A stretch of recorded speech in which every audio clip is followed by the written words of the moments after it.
What's up guys, this is Sunny back with another video. Today we are looking at Motorola's Moto G4 by Lenovo. Moto G4 comes in two variants, Moto G4 and G4 Plus. The only difference between Moto G4 and Moto G4 Plus, G4 Plus comes with fingerprint scanner and a 16 megapixel rear camera. Also, you can upgrade the Moto G4 Plus RAM to 4GB and storage up to 64GB. With basic Moto G4, you can only upgrade the storage to 32GB, but you can't upgrade the RAMs. Rest of the specs stays same with both of the variant. Phone is unlocked and works with all four major US carriers: Verizon, AT&T, T-Mobile, and Sprint. Supports CDMA and GSM network. Moto G and G4 Plus was launched on May 2016. 5.5-inch IPS 1080p display, Full HD with 401 pixel per inch. Also, display is protected with Gorilla Glass 3. There is only one front-facing speaker built in with ear speaker, so no more dual front-facing speaker like Moto G 3rd Gen. For selfie lovers, there is a 5 megapixel front-facing camera with f2.2 aperture. Now, the camera option between two variant, Moto G4 rear camera 13 megapixel with f2.0 aperture and Moto G4 Plus rear camera 16 megapixel, also f2.0 aperture, packed with dual tone LED flash and laser autofocus. Now to the performance. G4 and G4 Plus packed with octa-core Qualcomm Snapdragon 617 processor, 2 or 4 gigs of RAM, depend on the model and the specs you pick. For the gamers, no worry, Moto G4 does come with a Adreno 405 GPU and non-removable 3000 mAh battery.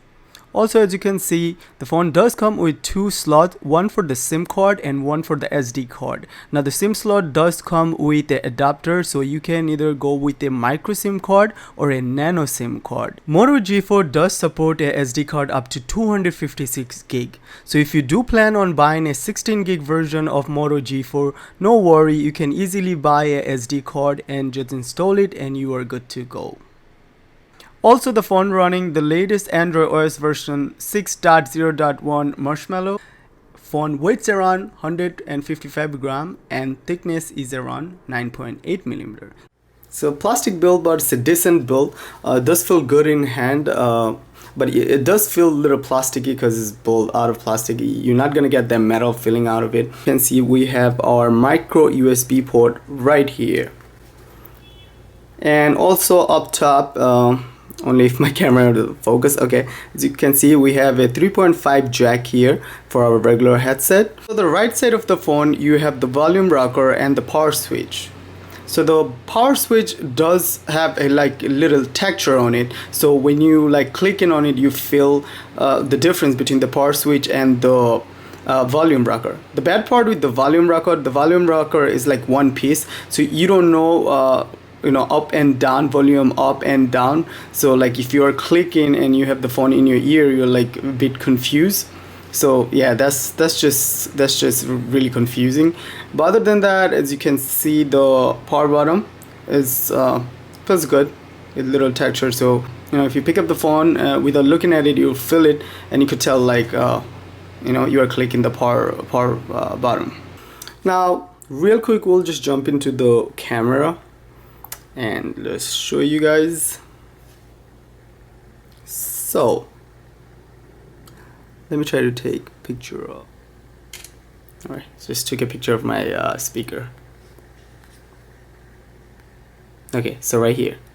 So as you can see, it does focus really well, and also you can record video 1080p up to I believe 30 frames. So you don't have to worry about recording video. Also, the front-facing camera is a 5 megapixel, and it does take some really nice selfie picture.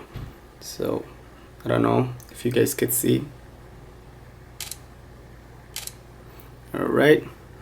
So as you can see right here, it does take some cool selfie pic. So if you do worry about taking selfies. And real quick, we'll run Geekbench for you guys. So Alright, as you can see, Android 6.0.1 and CPU speed clock at 1.5, also GPU Adreno 405, and the memory is 2 gigs, but is using rest of the. So let's just run Geekbench for you guys real quick. Alright, so as you guys can see, single core score around 712 and the multi-core score around 3035. That's really a respectful score. I think for a $199 phone, definitely performed really well. So let me know what you guys think. If you guys have any question about this phone or anything, if you guys want me to look at any other phone, I'll definitely do. Just leave me a comment under the description under the video, and also don't forget to like, subscribe, and stay tuned for the upcoming videos. And that should be it, guys. See you next time. Peace.